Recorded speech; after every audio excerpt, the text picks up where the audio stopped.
আসসালামু আলাইকুম ওয়া রাহমাতুল্লাহি ওয়া বারাকাতুহু।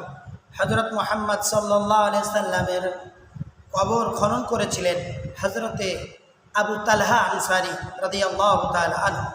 তিনি ছিলেন একজন দক্ষ কবর খননকারী।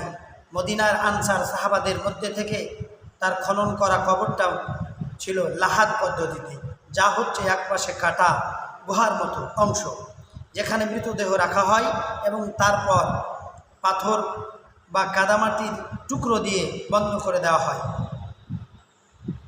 কবর খনন করা নেকির কাজ, তাই আমরা চেষ্টা করব আল্লাহ পাক আমাদের যেন সহি বুঝদান করেন, আমিন। আসসালামু আলাইকুম।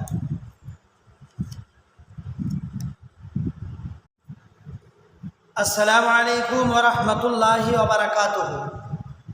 আল্লাহ সুবহানাহু তাবারক তাআলা বলেন, মানুষ ভাবে তুমি ঠিক আছো, কিন্তু তারা জানে না তোমার অন্তরে কত ঝড় বয়ে যাচ্ছে।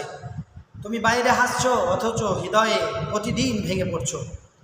কিন্তু আমি তোমার প্রতিটি নীরব কান্না শুনি, তোমার প্রতিটি ব্যথা দেখি। তুমি কাউকে না বললেও আমি জানি তুমি কতটা ধৈর্য নিয়ে এই পথ পার হচ্ছ। তুমি আমার উপর বিশ্বাস রাখো, আমি তোমার কষ্টকে জান্নাতের সিঁড়িতে বদলে দেব। তোমার প্রতিটি অশ্রু আমি আনন্দে বদলে দেব, প্রতিটি আঘাত রহমতে ঢেকে দেব। আমি তোমার রব, আমি কখনো তোমাকে একা ছেড়ে যাব না। আল্লাহ তাবারক তাআলা আমাদের কত ভালোবাসেন।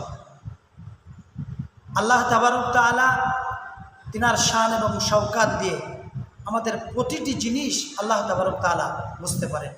আল্লাহ আমাদেরকে সহি বুঝদান করুন, আমিন।